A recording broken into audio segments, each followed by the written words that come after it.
मात्र अत्यंत मोठी आहे। साधारणपणे या शहराला 16 MLD पाण्याची गरज आहे, पण आपण फ्लोटिंग पॉप्युलेशन पाहता तिथे 19 MLD पाण्याचा पुरवठा करतो।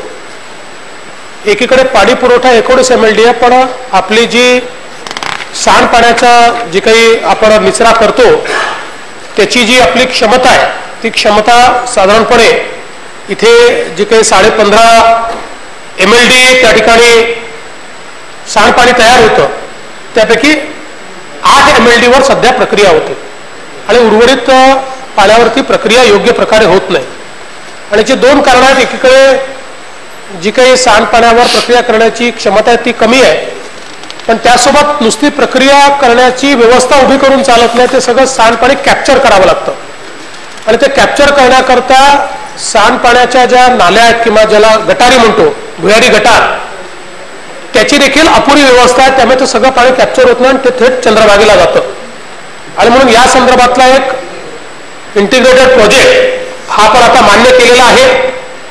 साधारणपणे 2049 पर्यंतची या शहराची गरज लक्षात घेऊन त्यात जेवढी सांडपाण्याची व्यवस्था लागेल तेवढी वितरिका तयार करणे आणि त्याच्यावर प्रक्रिया करणे, या संदर्भामध्ये आपण एक प्रकल्प मंजूर केलेला आहे। 7/2/2018 रोजी आपण त्याला सगळ्या मान्यता देऊन या प्रकल्पाकरता 59.75 कोटी रुपये त्याला ऑलरेडी दिलेले आहेत आणि या संदर्भात याच्यामध्ये जवळजवळ 66 किलोमीटर आपण अंडरग्राउंड सिवेज लाईन टाकतो आणि जी सिवेज ट्रीटमेंटची कॅपॅसिटी आहे ती कॅपॅसिटी वाढवून हे सगळं जे जमा झालेलं पाणी आहे, ज्या वितरिकांच्या माध्यमातून आपण त्या ठिकाणी सांडपाणी प्रक्रिया केंद्रात आणून त्या प्रक्रिया केंद्रामध्ये त्याच्यावर प्रक्रिया झाली पाहिजे, याकरता त्याची वाढीव व्यवस्था ही देखील आपण त्या ठिकाणी करतो आहोत। त्यासोबत आपण ज्या खड्ड्यांच्या संदर्भातला विषय मांडला, आडोसाच्या संदर्भातला विषय मांडला, या संदर्भात या संपूर्ण वारीच्या निमित्ताने आषाढी असो कार्तिकी असो, यावर्षी अधिक महिना होता, अधिक महिन्याच्या निमित्ताने देखील त्या ठिकाणच्या ज्या व्यवस्था त्या व्यवस्था आपण करतोय आणि विशेषतः मंदिर समिती आणि नगरपालिकेने त्या ठिकाणी आता खासगी एजन्सीज देखील नेमून त्यांनी सातत्याने दिवसातनं 2 वेळा 3 वेळा तिथलं क्लिनिंग झालं पाहिजे, नदी पात्र स्वच्छ राहिलं पाहिजे, तिथे निर्माल्य कपडे जे टाकले जातात ते कलेक्ट झाले पाहिजे, या संदर्भातली व्यवस्था देखील उभी केली आहे। आणि यासोबत आपण जो नमामि चंद्रभागा हा एक अत्यंत महत्वाकांक्षी कार्यक्रम घेतलेला आहे, कारण केवळ पंढरपूरचं पाणी ट्रीट करून त्या ठिकाणी चालणार नाही, तर चंद्रभागेमध्ये ज्या ज्या ठिकाणून पाणी येतं आणि ज्या ज्या नगरपालिकांमधनं सांडपाणी त्याच्यामध्ये जातं, भीमेमध्ये जातं, चंद्रभागेमध्ये जातं, त्या ठिकाणी त्या व्यवस्था करण्याचा निर्णय आपण घेतला। यामध्ये दौंड, शिरूर आणि बारामती या 3 शहरांमध्ये आता पुरेशी व्यवस्था झाली आहे।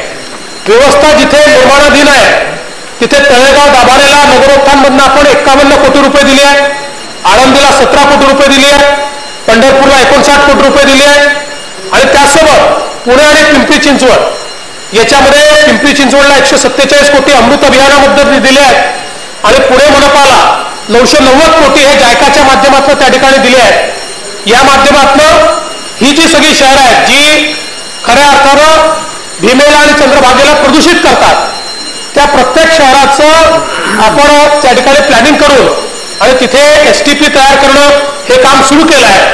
आणि आता याच्यासोबत राजगुरुनगरचा DPR आपण मान्य करतोय, इंदापूरच्या 42 कोटी रुपयाचा DPR आता टेक्निकल सँक्शनला गेलेला आहे, लोणावळ्याचा 42 कोटीचा DPR टेक्निकल सँक्शनला गेला आहे आणि सासवडचा 65 कोटी रुपयाचा DPR हा देखील टेक्निकल सँक्शनला गेला आहे। त्यामुळे पुण्यापासून तर पंढरपूरपर्यंत जेवढी शहर आहेत या सगळ्या शहराचं सांडपाणी हे ट्रीट करूनच भीमेमध्ये चंद्रभागेमध्ये गेलं पाहिजे, अशा प्रकारचा प्लॅन हा नमामि चंद्रभागा अभियानाच्या अंतर्गत सुरू केला। वस्तुस्थिती आहे की अनेक वर्ष आपण पाहतोय की विशेषतः वारीच्या कालावधीमध्ये खुल्या प्रमाणात तिथे शौच होते आणि ते खूपदा मग सगळं पाणी हे पवित्र चंद्रभागेमध्ये देखील त्या ठिकाणी जातं आणि म्हणून गेले 3 वर्ष आपण निर्मल वारी हा एक नवीन उपक्रम सुरू केला आणि अतिशय आता तो यशस्वी झाला. एकूण वारी सोबतच आपण प्रत्येक जिथे जिथे वारी थांबते त्या प्रत्येक ठिकाणी आपण आता हे जे शौचालय आहे